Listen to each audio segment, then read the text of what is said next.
ক্ষোভের মুখে গ্রিলডেন group, Hamim group, Sharmin group, Sterling group সহ অন্তত 40টি কারখানা ছুটি ঘোষণা করা হয়েছে।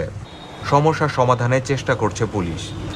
বিভিন্ন জায়গা থেকে এখানে চাকরির জন্য আসছে, তাদেরকে চাকরি দিতে হবে এবং পুরুষদের কোটা 50% করতে হবে, তাদেরকে মিনিমাম 50% নিয়োগ দিতে হবে। এই দাবি নিয়ে বিভিন্ন জায়গা থেকে লোকজন এসে জড়ো হয় ইপিজেডের সামনে এবং বিভিন্ন ফ্যাক্টরিতে, যার প্রেক্ষিতে কিছু কিছু ফ্যাক্টরি ছুটি দিয়ে দিয়েছে এই ধরনের ভায়োলেন্স এড়ানোর জন্য বা চাকরি প্রার্থীদের ঝামেলা এড়ানোর জন্য অনেক ফ্যাক্টরি ছুটি দিয়ে দিয়েছে। গিল্ডেনে ঝামেলা, ওদের দাবি দেওয়া নিয়ে আলোচনা চলতেছে।